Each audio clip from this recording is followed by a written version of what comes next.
একসময় হাওড়ার কিশোর ও যুবকদের পছন্দের খেলা।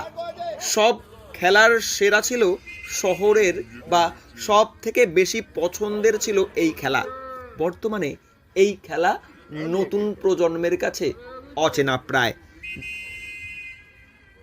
এই ফুট টেনিস থেকে বাংলা সহ দেশের ফুটবলে তারকারা উঠে এসেছে। সেই ফুট টেনিসের মাধ্যমেই আবার বাংলার ফুটবলে বাঙালি খেলোয়াড় যোগান দিতে লক্ষ্য নিয়েছে শিবপুর বেলতলা স্পোর্টিং ক্লাব। এবার দ্বিতীয় বর্ষ ফুট টেনিস টুর্নামেন্টের।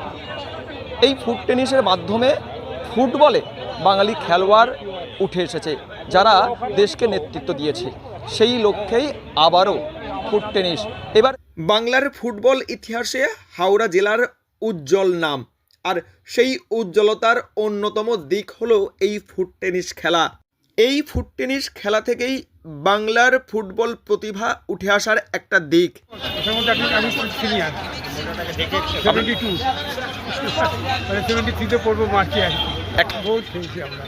যাদের ফটো ওখানে রয়েছে না, তারা সব আমরা একসঙ্গে ছিল।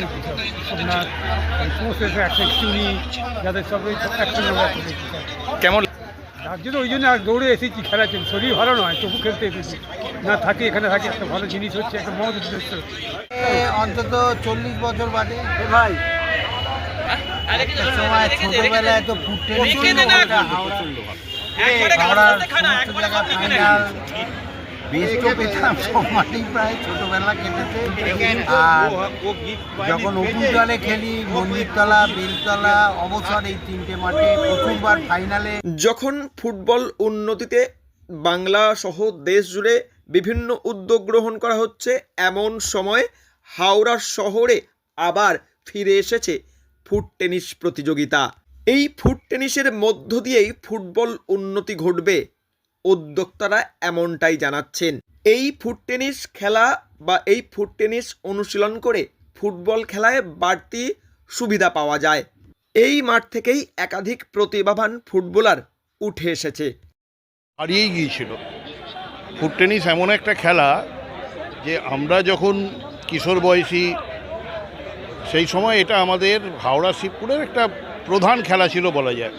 এই বেলতলা মাঠ, মন্দিরতলার মাঠ, প্রতি বছর এখানে এই ফুট টেনিস টুর্নামেন্টকে ঘিরে একটা উন্মাদনা যুব সমাজের মধ্যে তৈরি হতো। কিন্তু আজকের প্রজন্ম, তারা এরকম একটা খেলা ছিল এটাই হয়তো অনেকে জানে না।